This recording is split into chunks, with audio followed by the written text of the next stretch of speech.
오늘은 우리 학생들 공부하는 거 하고 우리 신앙생활하고 한번 좀 연결해서 좀 생각해 보려고 합니다.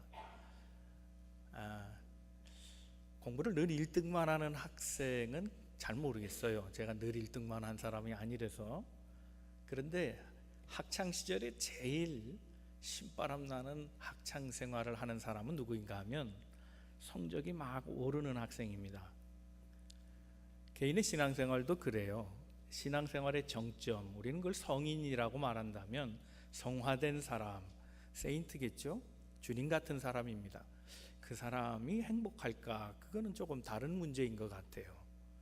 그런데 신앙생활 할 때 누가 제일 신나는가 하면 신앙에 전진이 있고 성숙함이 있고 진보가 있는 사람입니다.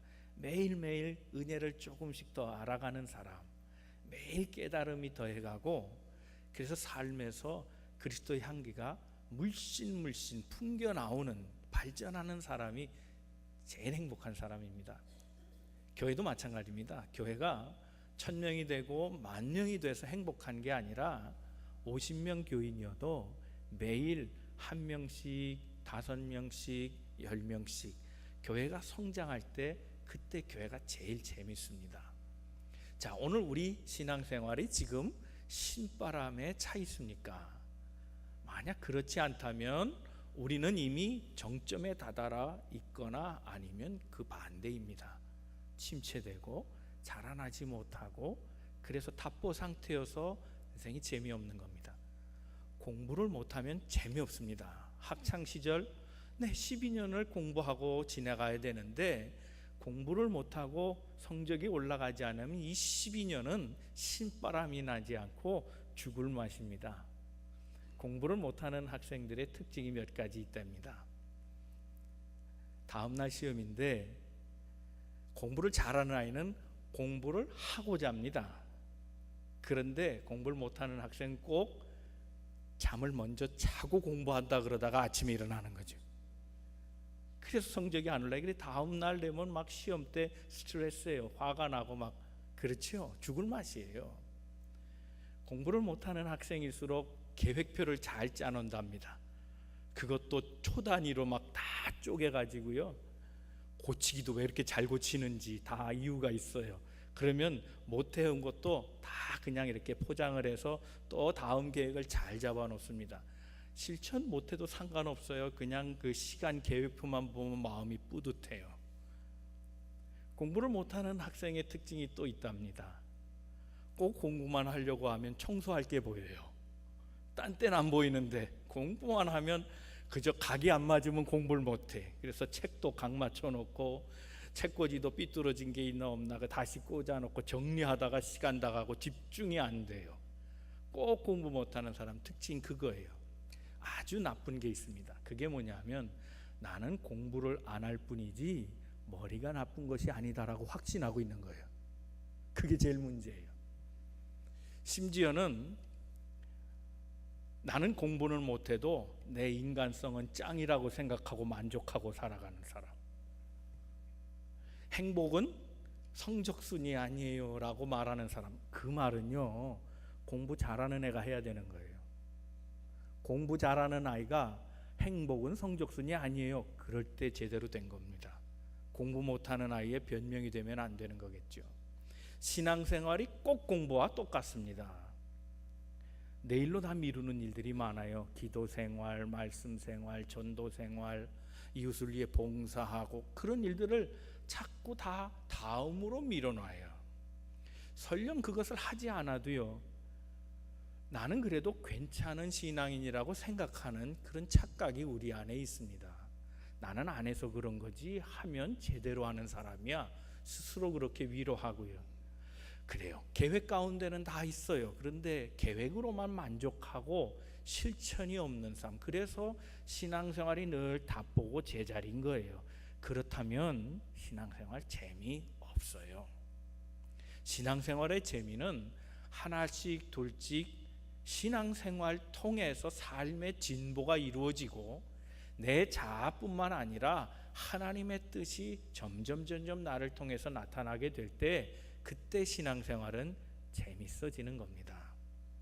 사랑하는 성도 여러분, 오늘 말씀을 통해서 우리가 신앙의 진보를 이루어가며, 그래서 신앙생활 그 과정 깊은 곳 하나하나에서도 성령을 통해서 신바람 나고 즐거운 신앙생활 할 수 있는 우리 모든 성도들 다 되시기를 주님 이름으로 축원합니다.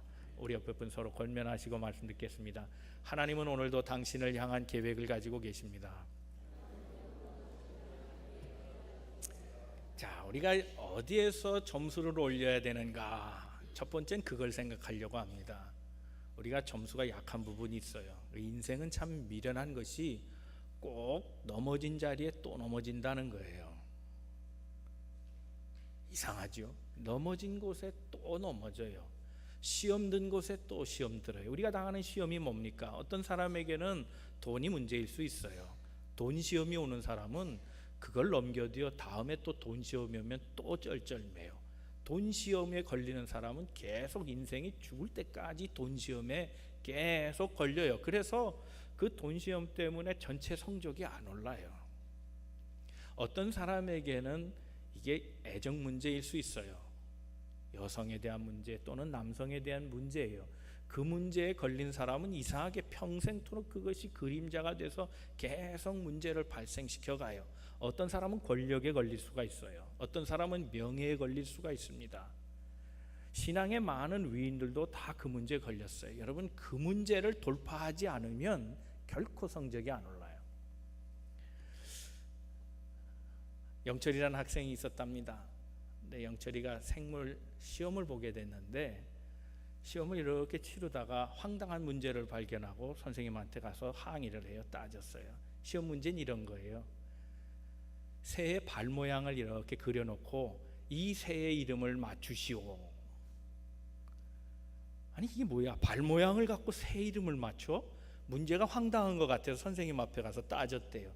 선생님, 그려놓으려면 대가리를 그려놓지 발을 그려놓고 이 새를 맞추라니, 이런 황당한 문제가 어디 있습니까? 그러니까 선생님이 화를 내고, 야, 이 녀석아, 공부를 안 했으면 안 했다 그러지 이걸 따지려고 왔어? 네 이름이 뭐야? 그러니까 영철이가 그 교탁에다가 자기 발을 딱 올려놓고 이름을 맞춰보세요 그러더라고요. 여러분, 공부를 안 하면 어떤 새의 발 모양을 갖다 놔도 못 맞추는 겁니다. 못 맞추는 부분, 내가 왜 틀렸는가, 거기에서부터 근원을 찾아내고 그것을 이겨내야 합니다. 그 문제를 풀 수 있는 능력이 있어야 합니다. 그러나 그 문제에 풀 능력이 없으면 같은 문제가 반복될 때 모르는 겁니다. 문제 풀 능력을 가지면 똑같은 문제가 와도 이겨냅니다. 신앙의 사람들은, 비록 신앙의 사람들 온전한 모습으로 우리가 추앙하는 부분이 많이 있지만 그들도 다 인지상정인지라 같은 문제로 계속 넘어졌던 사람인 걸 볼 수 있습니다. 첫 번째 생각할 사람이 아브라함입니다. 아브라함은 우리가 아는 대로 믿음의 조상입니다. 그러나 그가 아브람 때가 있었습니다. 아브라함이 되기 전에, 열국의 아비가 되기 전에 아브라함 때가 있었는데, 창세기 12장에 보니까 그가 아브라함 시절에 그가 넘지 못한 문제가 있었는데, 그게 뭐냐면 거짓말입니다.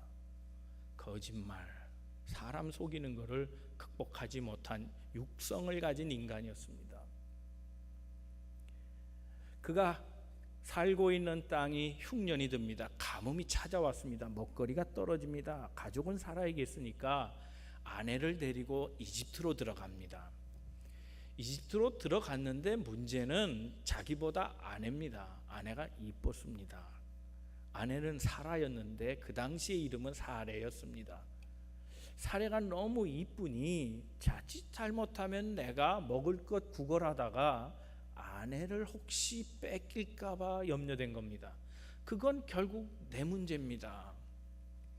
내가 보신해야 합니다. 내 몸을 지켜야 합니다. 우리 가정에 화가 있으면 안 됩니다. 내가 살아야 남이 살죠. 네.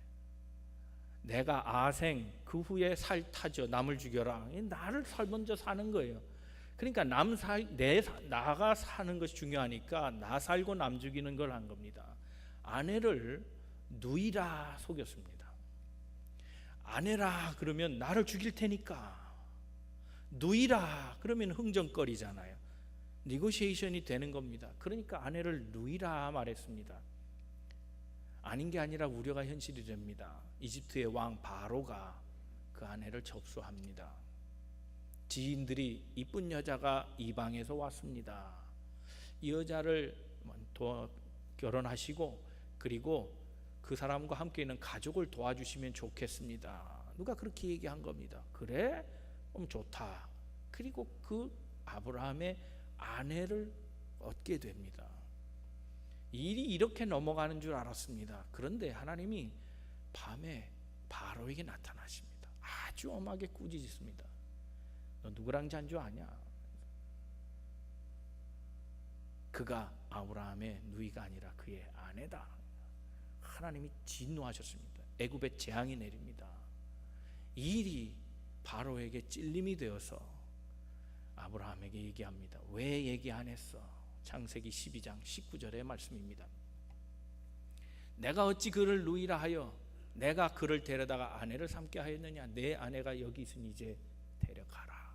그럽니다. 자, 거짓말의 사건 한 번 있을 수 있지요. 사람은 누구나 한 번 넘어질 수 있습니다. 그러나 말씀드린 대로 사람의 실패는 같은 문제로 또다시 찾아옵니다. 25년이란 시간이 지납니다. 성경적으로 얘기하면 창세기 12장에서 창세기 20장은 25년 차이가 있습니다. 20장에 보니까 그가 또 한 번 거짓말로 똑같은 이유로 자기 아내를 누이라고 말합니다. 그랄 땅에 있었다 그랬습니다. 그랄 땅의 왕은 아비멜렉이라 부릅니다. 아비멜렉은 사람 이름이 아닙니다. 바로가 사람 이름이 아니듯이 아비멜렉이라는 말은 통치자란 뜻입니다. 그 통치자에게 자기 아내를 누이라 말합니다. 잘못하면 내가 죽으니까. 계속해서 아브라함은 자기만 생각했지 아내를 사랑하는 마음이 별로 없었던 것 같습니다. 나를 살기 위해서 내가 죽을까 봐 그 두려움에 그 소심함에 아내를 누이라고 팔아버린 겁니다. 그랄 왕도 이걸 알았습니다. 아비멜렉이 얘기합니다. 아비멜렉이 그를 데려간 사건이 20장 2절에 나오는데 아브라함이 아내를 누이라 했기에 그랄 왕 아비멜렉이 그를 데려가게 됩니다. 여러분, 아브라함이 아브라함으로 바뀐 지 이제 오래됐습니다. 그러면 사람이 달라졌을까요? 아닙니다. 이름을 바꾼다고 사람이 달라지는 게 아닙니다. 그의 속사람의 체인지는 그렇게 크지 않았다는 걸 성경이 가르쳐 주는 겁니다. 거짓말의 습관을 고치지 않으면 다음에 또 그 거짓말은 그에게 인생의 치명타를 매길 겁니다.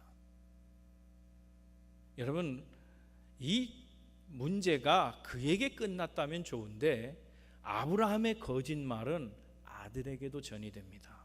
여러분, 그러기에 우리 인생이 똑바로 살아야 합니다.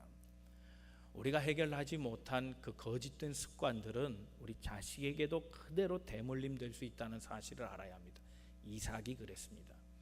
이삭도 같은 땅 아비멜렉에게 똑같이 얘기합니다. 아비멜렉 왕의 이름은 아니라 그랬습니다. 그러니까 아버지 아비멜렉과 아들 아비멜렉이 다른 아비멜렉일 수는 있습니다. 여하튼 같아도 달라도 그 중심이 아니고 중심 포인트는 아브라함과 이삭에게 있습니다. 이삭이 그랄 왕 앞에 아비멜렉 앞에 자기의 부인을 아버지처럼 똑같이 누이라 말했다는 겁니다. 여러분, 우리 거짓에 대물림이 있어서는 안 됩니다. 같은 문제로 반복되는 실수, 만약 그것이 우리 삶의 신앙생활의 성장을 발목 잡고 있다면 그것을 끊어내야 합니다. 먼 곳에 있는 것이 큰 일이 우리를 못되게 하는 것이 아니라 우리의 가장 가까운 곳에서 나와 살부지처럼 붙어있는 죄의 습관이 나를 넘어뜨리고 있는 겁니다. 문제는 내 문제에 있습니다. 다윗의 경우도 마찬가지입니다. 다윗의 문제는 여자 문제였습니다. 그는 참 많은 일을 했던 선한 임금입니다. 그는 섭정을 잘했습니다. 정치를 잘한 왕입니다. 태평성대를 구가했고 영토도 확장했고 먹거리 때문에 문제가 생긴 적이 없습니다. 전쟁 때문에 백성이 피 흘린 것도 없습니다. 잘 통치한 왕이었는데 그에게 치명적인 결점이 있었습니다. 그게 여자 문제입니다. 괴테가 그런 말을 했습니다. 여자로 인해 발생된 문제는 그 영향력이 무한대다 그랬습니다. 시인의 말입니다만은 그 말을 새겨볼 필요가 있습니다. 여러분, 다윗이 어려움을 당할 때가 있었습니다. 그는 도망 중에 있을 때가 있었는데 도망 중에도 아내를 4명이나 취합니다. 여자 문제 끊지 못한 사람입니다. 그에겐 공식적으로 8명의 부인이 있었습니다. 첩이 몇 명인지는 잘 모릅니다. 수백 명이라 했는데 이름을 다 알까 싶을 정도로 무지무지 많은 여성이 있었습니다. 그 많고 많은 그 첩 중에 만족이 없어서 말년에는 바세바라는 여인까지 강제로 취하게 됩니다. 그를 얻고자 그의 남편 우리아를 전쟁터에서 죽게 합니다. 살인까지 마다하지 않고 여자 문제로 인해 그의 인생은 복잡하게 얽혀 들어갑니다. 이로 인해서 자식들 간의 간통 사건도 일어나고, 이로 인해서 그 중에 하나 아들이 아버지 다윗 자신을 공격하고 왕위를 뺏으려고 하는 문제까지 발생합니다. 겉으로 보기에는 대단한 왕이지만 가정살이를 보니 완전히 망가져 있는 가정이었습니다. 여자 문제 극복하지 못한 다윗, 그의 이 아픔은 또다시 반복되어 그 대를 넘어가서 솔로몬에게까지 이어집니다. 솔로몬도 처첩을 1000명을 두었다 그랬습니다. 그 많은 처첩 가운데 이방 여인도 포함되어 있어서 그들이 재물을 가지고 올 뿐만 아니라, 그래서 어떤 면에서는 외교적 안정을 이루기는 했지만 그러나 영적으로는 무지무지 손해를 봤는데, 그들이 섬기던 온갖 우상신을 이스라엘로 수입해오는 결과가 된 겁니다. 나라를 종교적으로 망해먹게 한 것이 바로 이 솔로몬의 여자 문제입니다. 여러분, 신앙 성적, 그것이 우리에게 정말 중요한 일이라고 생각한다면, 마치 학생이 성적을 올리는 것이 중요한 일이라고 생각한다면, 지금 내가 답보되어 있는 상태에 있다, 그렇다면 체크해 볼 일입니다.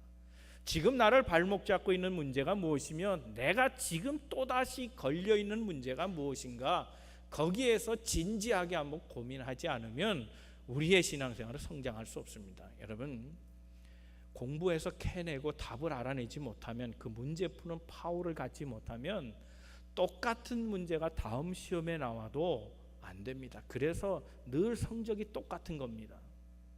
왜요? 틀린 문제를 배우지 않았으니까. 그걸 극복해내지 못했으니까 유사한 문제가 나와도 쩔쩔매고 못 푸는 겁니다. 신앙생활이 마찬가지입니다. 사람마다 다 경우는 다르고 이해해야 될 것이 다 다르고 처해 있는 환경이 다 다릅니다. 능력도 소질도 다 다릅니다. 그러나 틀림없는 것은 우리에게 다 약점이 있다는 겁니다. 그 약점이 우리의 발목을 잡지 않도록 하십시오. 신앙생활 하는데 정말 우리가 신앙생활에 진도를 더해가고 높이로 성장해 갈 수 있기를 바란다면, 우리의 가장 약한 부분, 내가 계속해서 걸린 부분이 무엇인지를 찾아내고 그 약점에서 집중적으로 노력하고 극복해낼 수 있는 사람이 되어야 됩니다. 그래야 우리 신앙이 자라나기 시작하고, 그 자라남을 통해서 신바람이 우리 삶의 과정에 날마다 들어와서 인생이 행복해지는 겁니다. 사랑하는 성도 여러분, 미련한 인생은 걸린데 또 넘어집니다. 바라기는 이제 한번 걸려 넘어진 우리의 모습들을 청산하시고 다음에 오는 문제는 넉넉하게 풀어내는 신앙의 성숙이 있는 우리 모든 성도들 다 되시기를 주님의 이름으로 축원합니다. 두 번째 생각할 것은, 내 뜻을 포기하지 않으면 또 실패한다는 사실을 기억해야 합니다. 자, 앞에 말한 위인들을 한번 생각해 보십시오. 아브라함, 이삭, 다윗, 솔로몬, 이 네 사람의 예를 봤지만 이 사람들이 궁극적으로 신앙인이 아니다라고 말할 수는 없지 않아요. 이들이야말로 하나님 체험이 있던 사람입니다. 알았습니다. 하나님이 누군가를 안 사람들입니다. 그러나 결정적으로 이들이 시험 들고 문제에 빠져서 넘어졌던 일을 보면 그때만큼은 하나님의 뜻대로 살지 않았다는 것을 알 수 있습니다. 그러므로 신앙의 정점은 무엇인가 하면 내가 아는 것과 지금 살고 있는 삶의 모양이 일치하는 겁니다. 아는 것 중요합니다. 그러나 더 중요한 것은 아는 것으로 그치지 않고 그 아는 것을 살아내되 내 뜻이 아니라 하나님의 뜻대로 살아가야 한다는 겁니다. 오늘 우리가 마태복음 16장 23절을 읽었지만 그 앞에 가면 베드로가 예수 그리스도에 대해서 자기 신앙을 고백하는 장면이 나오지요. 너무 유명한 말씀이라 따로 얘기하지 않겠습니다. 주는 그리스도시요 살아계신 하나님의 아들입니다. 고백하지요. 이야, 주님 마음이 흡족했어요. 잘 알았다. 너 참 잘 말했구나. 정답이다. 그걸 알게 한 건 하나님이다. 참 귀한 고백을 했다. 칭찬해 주십니다. 그런데 그 칭찬을 받자마자 오늘 본문 23절에 보면 그가 책망받고 있는 것을 발견하게 됩니다. 어떻게 상황이 이렇게 달라진 겁니까? 자, 23절 말씀 한번 같이 읽어보겠습니다. 23절 시작. 예수께서 돌이키시며 베드로에게 이르시되 사탄아 내 뒤로 물러가라. 너는 나를 넘어지게 하는 자로다. 내가 하나님의 일을 생각하지 아니하고 도리어 사람의 일을 생각한다. 자, 신앙의 위인들, 그들은 하나님을 아는 사람이었지만 시험에 들 때만큼은 하나님의 생각을 하지 않았던 사람이라는 말씀을 드렸습니다. 자, 오늘 본문에서도 주님이 그런 지적을 하십니다. 베드로에게 그가 주님을 바로 알았지만 그가 처신한 행동, 말이나 행동에서 그는 하나님의 생각을 찾아볼 수 없었다는 겁니다. 아는 것과 그가 말한 고백과 그가 살아가는 삶의 모습은 일치하지 않았기 때문에 하나님이 화를 내신 거예요. 주님이 화를 내셨어요. 네가 나를 넘어뜨리게 하는 자다. 넘어뜨리게 하는 자가 누구겠습니까? 사탄 아닙니까? 베드로가 사탄은 아닐 수 있습니다. 그러나 적어도 그 순간만큼은 예수를 넘어뜨리게 하는 사탄의 동조자 역할을 하고 있는 겁니다. 우리가 어떨 때 사탄의 동조자가 됩니까? 하나님의 생각을 하지 아니하고 사람의 생각을 할 때 우리는 사탄 내지는 사탄의 동조자가 될 수 있다는 사실을 알아야 합니다. 우리는 이미 신앙을 다 알고 있는 사람입니다. 우린 초급의 과정을 다 겪은 사람입니다.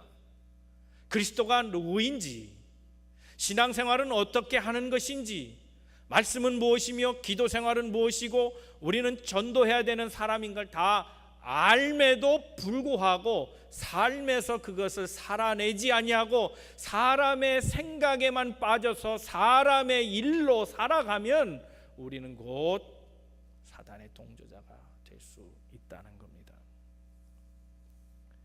그래서 주님이 24절에 이렇게 얘기합니다. 그리스도인은, 나를 따르는 제자들은 사람의 일을 생각하는 사람이 아니라 하나님의 일을 생각하되 당신을 부인하고 자신을 부인하고 나의 생각을 하며 따라오는 사람이 되어야 된다라고 얘기합니다. 24절 말씀 다 같이 읽어봅니다. 시작. 이에 예수께서 제자들에게 이르시되 누구든지 나를 따라오려거든 자기를 부인하고 자기 십자가를 지고 나를 따를 것이니라. 자기를 부인하는 것, 그것이 곧 사람의 생각을 버리는 일입니다. 사람의 생각을 버리고 하나님의 생각대로 따라가는 것이 자기를 부인하고 자기 십자가를 지고 따라가는 삶의 모습이라는 겁니다. 오세영이라고 하는 시인이 그릇 1, 2, 3 뭐 이런 그릇 시리즈를 시로 냈습니다. 그 중에 그릇 1이라고 하는 시에서 그는 그리스도인의 삶의 모습을 시에 담아 놓았습니다. 한번 시 읽어볼까요? 오래간만에 한번 시를 한번 읽어보죠. 다 같이 읽겠습니다. 시작. 깨진 그릇은 칼날이 된다. 절제와 균형의 중심에서 빗나간 힘. 부서진 원은 모를 세우고 이성의 차가운 눈을 뜨게 한다. 맹목의 사랑을 노리는 사금팔이여, 지금 나는 맨발이다. 베어지기를 기다리는 살이다. 상처 깊숙이서 성숙하는 혼. 깨진 그릇은 칼날이 된다. 무엇이나 깨진 것은 칼이 된다. 그릇, 이 그릇이 지금 깨졌습니다. 그릇이 깨졌다는 것은 인격이 파괴됐다는 것을 말합니다. 둥근 그릇이었습니다. 깨지고 나니 모가 됐습니다. 불쑥 튀어나와 날카롭게 날이 서버렸습니다. 그릇이 쓰여지는 곳마다 모든 것을 찢어내고 찔러댑니다. 상처난 영혼들, 깨진 영혼들, 파괴된 영혼들, 그들을 만날 때마다 내 마음은 어찌 그리 상처를 입는지, 찔리고 베이고 꺾이고 무너지고 부서지고. 그런데 시인은 지금 그것에 대해서 원망하거나 불평하고 있지 않습니다. 나는 맨발이라 그랬습니다. 살갗을 드러내놓고 어쩌면 누군가가 베일지라도 베임을 당하기로 작정하고 있는 모습이 보입니다. 도리어 베어서 그 상처를 느끼며 그 상처의 느낌이 영혼 깊은 데서 또 다른 인격의 성숙함으로 차오르는 그런 모습을 보입니다. 상처 깊숙이서 성숙하는 혼, 이것이 곧 십자가의 삶입니다. 주님은 이 땅에 버려질 걸 알고 오셨습니다. 깨진 영혼, 부서진 영혼, 칼날이 되어버린 영혼, 파괴된 영혼, 그 영혼의 폭력자들이 예수를 향하여 돌을 던질지라도 그는 무방비였습니다. 갑옷을 입지 아니하고 도리어 그 돌을 맞기로 작정하셨습니다. 침을 뱉었습니다. 피하지 않았습니다. 도리어 던지는 돌과 침에 얼굴을 갖다 대는, 도리어 그것을 십자가의 사명으로 생각하고 기꺼이 받아들이는, 그래서 그 안에 영혼의 성숙함으로 모두를 품어내고 있는 그리스도의 십자가적인 삶, 그것이 이 시 안에 다 함축되어 녹아져 있습니다. 오늘 그리스도인이 나를 부인하고 살아간다는 삶, 그것은 무엇입니까? 그리스도인의 부인은 내 생각으로 살지 않는 삶입니다. 사람의 생각은 어떻습니까? 사람의 생각은 늘 자기를 위한 생각입니다. 욕먹는 거 싫습니다. 나를 비난하는 거 싫습니다. 나를 지적하는 것조차 싫습니다. 그것도 나는 잘못이 없는데 내게 뒤집어 씌우는 일이라면 더더욱 견디기 힘들 겁니다. 그런 일은 안 당하고 싶습니다. 그러나 그리스도인은 먼저 나를 생각하기보다 하나님의 뜻이 무엇인가를 생각하고 그 삶의 현장에서 인내가 필요할 때 내 뜻을 접고 그것을 참아내는 삶, 용서가 필요할 때 함께 돌을 들지 아니하고 그것을 받아들이며 그들의 죄를 대신 용서해 주는 삶, 이것이 그리스도인의 삶의 모습이라. 예수님도 십자가에서 그의 삶을 운명하시기 전에 하나님의 뜻을 먼저 구했습니다. 주님, 아버지의 뜻이라면 따르겠습니다. 오늘 주를 따르는 우리들에게도 주는 그와 같은 고백이 있기를 원하고 계십니다. 나도 주를 그처럼 따르겠습니다. 이런 하나님의 뜻을 할 때 그것이 정답입니다. 정답을 써내야 점수가 올라갑니다. 내 생각을 쓴다고 점수가 올라가는 것이 아닙니다. 출제자의 의도에 맞출 때에 점수가 올라가는 겁니다. 내 생각을 아무리 써내도 출제자의 의도와 다르면 낙제를 받을 수밖에 없습니다. 우린 다 하나님 앞에 설 때 우리의 인생의 시험 문제 다 채점이 먹여질 터인데 우리의 생각대로 살아가는 삶이었다면 낙제를 면할 수밖에 없을 겁니다. 그러나 하루하루 삶에서 주님의 뜻을 알아가고 내 뜻을 접고 십자가까지 생각하며 하나님의 뜻을 구하며 살아갈 때 우리는 인생의 답안지들을 정답으로 채워가게 될 것입니다. 그런 신앙의 성숙함, 그것이 때때로 우리는 고통이지만 아닙니다. 그때 성령의 바람이 내 영혼의 성숙함을 허락해 주실 것입니다. 사랑하는 성도 여러분, 우리의 뜻대로 살면 또 실패합니다. 우리의 넘어진 자리에서 하나님의 뜻이 무엇인지 생각하고 그 자리에서 일어나 회복되는 성령의 힘으로 살아가는 우리 모든 성도들 다 되시기를 주님의 이름으로 축원합니다. 그래서 마지막에 예수의 삶이 정답입니다. 이미 결론을 다 얘기했기 때문에 간단하게 말씀드리겠습니다. 예수님이 이 땅에 무엇 때문에 오셨습니까? 사명 때문에 오셨습니다. 예수님의 사명을 돕는 자들이 생겼습니다. 제자들입니다. 그러나 예수님의 사역에 방해꾼도 있습니다. 방해꾼들은 예수의 사역을 표적조차 보고서도 쫓아오지 않습니다. 예수님은 오늘 본문 말씀 맨 앞부분에 4절에 이런 얘기를 합니다. 악하고 음란한 세대가 표적을 구하나 요나의 표적밖에 보일 표적이 없느니라 하시고 그들을 떠나가십니다. 예수의 사역을 방해한 자들은 표적을 보여달라 그랬습니다. 이들은 표적을 보여줘도 안 믿을 사람입니다. 그러니 주님은 그들 앞에 표적도 행하지 아니하시고 요나의 표적을 얘기하시면서 그들을 떠나가셨다는 겁니다. 방해하는 사람, 그 사람에게 관심 두지 않은 겁니다. 그리고 나는 내 길을 간다, 그렇게 하신 겁니다.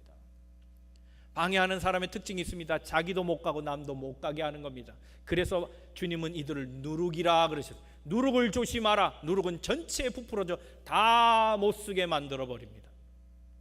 그러나 하나님의 사람은 주의 일에만 집중합니다.